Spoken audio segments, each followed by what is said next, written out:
Эки кыз, эрмек кызды тарбиялаган апакемдин эмгегине коомчулуктун үлгүсү, колдоосу, турмуш өз сабагы менен өз үлүшүн кошту. Ата-бабалардын салтын, наркын келерки муунга аздектеп өткөрүп берүүдө, келечекти тургузууда жалпы журттун туусу да, максаты да бир эмеспи?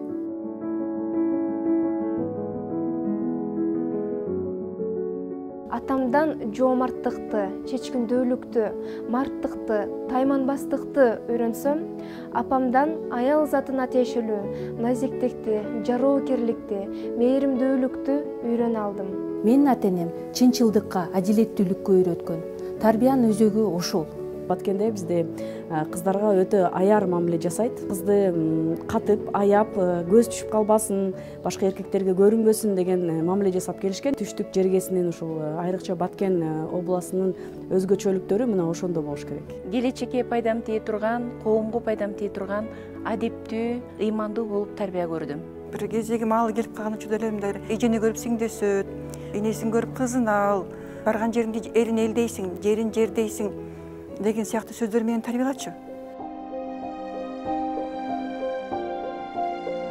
Сен энесиң, сен аялсың, сен келечектеги бирөөнүн келини болосуң деген сөздөрдү көп укчумун апамдан. Кызым ар дайым ушул ал келечекте бирөөнүн келини болорун унутпай, мына ошого жакшы, мыкты тарбия берүүгө аракет жасап келатам. Элге кызмат кылган, чечкиндүү, ак көңүл, жайдары мүнөз, ийгиликтүү, тарыхта из калтырган уул кыздарды коомго сунгум келет.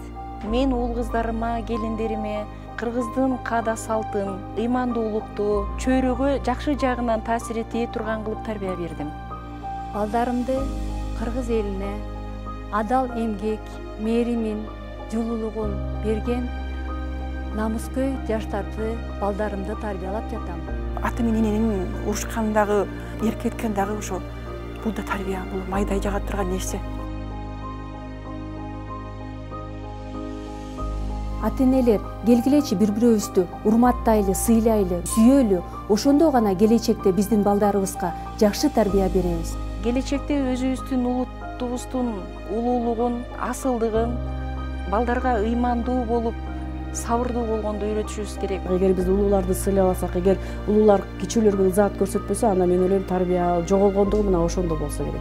Өзүбүзгө ушу ата-бабалардын салтын өзүбүзгө сиңирип, ошону туура түшүнүп, жүрөгүбүз аркылуу өтсө, ошону балдарыбыз аябай сезет экен да. Мырзалар туура жубай, айымдар туура жолдош тандаганда гана бекем жана аракетчил балдар өсүп чыгат. Анткени жүзүм жүзүмдү карап бышат.